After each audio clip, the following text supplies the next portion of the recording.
Good morning, everybody, and again, thank you, Mr. Mayor, for your leadership on this issue and for holding these regular events and for all that your team has been doing to combat this virus. I am going to dispense with my usual briefing today to talk to you about a serious issue that we've been dealing with at Baystate Health these last few days.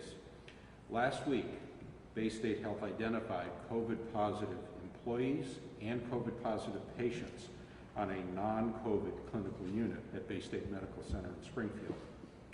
Baystate has reached out to all patients who received care on the unit during the time of July 15th to July 23rd, and they are being tested. Baystate has been conducting testing and contact tracing of employees who are working on the unit, as well as those employees who spent more than 15 minutes on the unit during the same time period. As of this morning, we have identified 13 COVID-positive patients and 23 COVID-positive employees related to this outbreak. Contact tracing, in collaboration with the Mass Department of Public Health and the local boards of health, is being conducted for any patients who test positive. Based on our extensive review these last few days by our hospital epidemiologists, we believe that the group of cases on the unit resulted from several factors. We know that an employee traveled to an area within the United States that has been identified as a hotspot, and upon return was diagnosed with the virus. In addition, we know that staff convened in break rooms and removed their mask without observing proper social distancing protocols.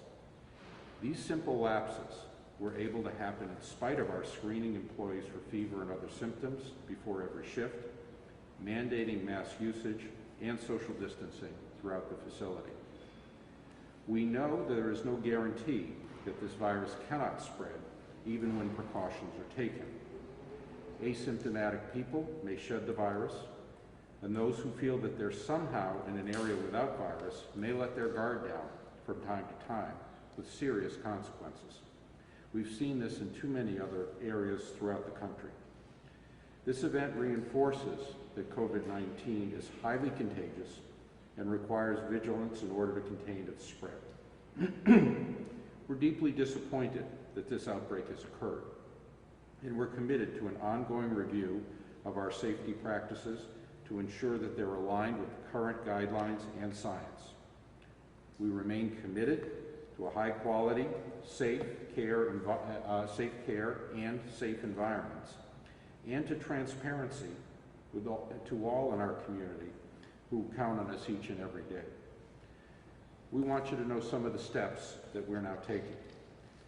While we've communicated regularly with all employees on an ongoing basis to provide COVID-19 updates, last week we informed all employees about the risk within the hospital and reinforced the practices that must be followed to prevent a resurgence of COVID-19.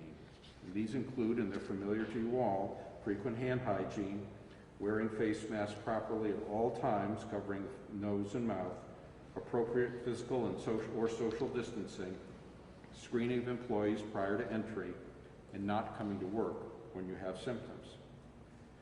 We're also offering additional education and training for all employees. We're assessing all break areas at our hospitals and reconfiguring spaces and identifying additional spaces for our employees to take breaks and have meals when mask removal is needed.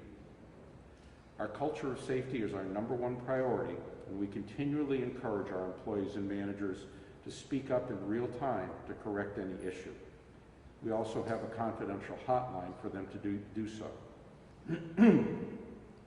We also are introducing a new policy in alignment with Massachusetts travel restrictions that will take place on August 1st. This complements our existing ban on corporate travel and meetings, and it requires quarantine for any employee returning from a hotspot. We applaud Governor Baker's new travel restrictions for all visitors coming from these hotspots. As we've been doing at these conferences since the onset of the pandemic, we are continually updating our practices and policies as we learn more about the spread of this disease, and we're ensuring alignment with the regulations as set forth by CDC and the Mass DPH. We've been proud of Baystate's collective response to the pandemic, and the surge in COVID-positive cases in Massachusetts. From the beginning of the crisis in mid-March, we've cared for over 1,000 patients in our hospitals with no documented transmission to patients or employees until now. We're now 4 months into the pandemic here in Western Mass. While we've been relieved to see a lower prevalence of virus in our community in recent weeks, we continue to be alarmed at the surges in other parts of the country. As I've often said in these updates, this is not a time for complacency. With the steps we're taking at Baystate, along with continued vigilance of our team members in the community, we can and will address this outbreak. The virus will remain a real threat for many more months, and we must stay focused on taking appropriate precautions to prevent future instances of its reintroduction and spread. Thank you.